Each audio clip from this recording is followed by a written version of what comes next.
Okay, I'm sorry, but Either way, I you're going to have, be installing a lot of pipe or a lot of ductwork. I'm just not getting it, maybe I'm too slow. And electricity too. You've got power. But I split this room in half, I roughly have 2 classrooms. You mean to tell me if I just had this classroom sitting right here, and that was the only thing here, that I couldn't put a system in that was self-contained, that would heat and cool and turn the air over in this one room? Tell me you can't do it. Forget about the rest of the building. I just want to do this half of this room. This is one classroom. It sits out in the middle of the wilderness by itself. You're thinking about central gain. You're not thinking about what the requirements are for the hazardous occupancy. There are several issues that you have to cover for that one unit. It's not just cooling and heating. You've also got to ventilate that space and had a code requirement. Okay, I'm going to ask the question one more time. I have a room that is sitting by itself in the middle of that field out there. And I want to heat it, air conditioning, and ventilate it. Greer, I'm asking Greer right now. What do I do with that one room building, the heat, air conditioning, and change over the air? Be clear, that room. Please, let Greer answer the question, then you can jump in. You're not asking the full question. What's the criteria? What's the occupancy? How many people are in there? What does the code tell you have to do with that room? You just can't say, can I cool this space? I understand. I'm asking But Greer. you can't, you've got. I understand. I'm asking Greer. That room is the standard size of the normal classroom. That will have 30 kids, okay, we'll live in packets. What probably would be the best solution in that example would be a rooftop unit, gas-fired or electric. It would heat and cool the space, bring in fresh air to satisfy all ventilation requirements for 30 kids. And change over the air. Good, go ahead. What would that unit cost? A package unit like that, depending on for the one room, Probably say about 10 grand. 10 grand.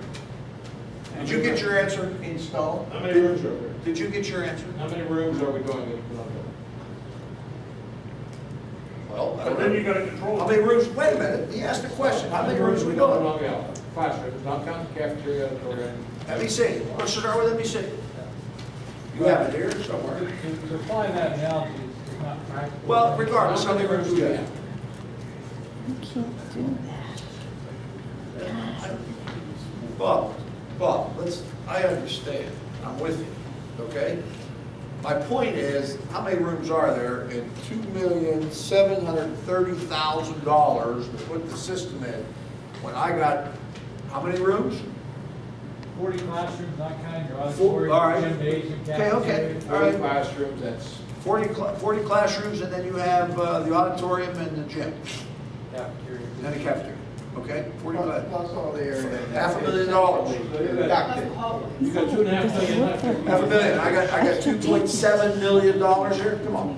Come on, guys, I mean, Charlie, you just don't understand. You're trying to take a basic understanding of something that you don't understand. You can't walk into Lowe's and buy this stuff. It's industry standard that you have to go by. What it costs is what it costs. That's the going rate of what it costs. All I know is that, commercial. all I know is, You're trying to apply residential to a commercial basis. please, Chris. No, Okay, please, no, you're no. not compared. You're trying to make sense of nothing. No, what I'm trying to do is, I think $2.7 million is excessive. Well, you don't know nothing about the industry then. Thank you. And I appreciate that. That's why I was talking to Greer. You can't take. That's why- Let's just put $10,000 to it. It don't work that way. Excuse me, Chris, do I have, When you go to buy why a are you car- fighting so hard for me I'm looking not. outside the box? I'm not, but You- once you think in the box, that's the answers. That's where the answers lie. You're so busy thinking out of the It box, makes you me don't know wonder, what you're looking at. it truly makes me wonder about your intent. My intent? What do you mean my intent? Okay, now, Greer, tell me the whats and whys of why a $10,000 unit put on one building, right? We can't do something of that nature instead of putting all this $2.8 million the system in. When I can do it for $500,000, and if it goes bad, I take one unit out, I throw another one in. Well, you're going to have to put in a self-contained unit. It's going to have a built-in compressor. It's going to take low power. It's going to be powered. Each one of those units. So now you're gonna run extensive power in every one of those classrooms, which is gonna drive up the cost of that. Buy the units. But I have individual control. You have individual control with the control system. Plus, you're gonna have the capability of energy management for the whole system to save yourself some money and operate the building the way you want it to. $2.7 million versus Are there codes $400,000. for certifications that require how this air should be handled?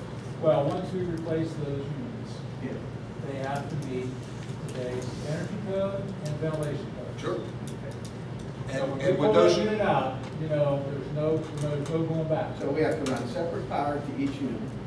In that I've example. already said about $10,000. Is there any way to incorporate rooftop units into the system where the rooftop units could do the, even if you just do the top floor rooms? Well, you basically have the equivalent in MEC of a rooftop unit. You have central air handling units in there.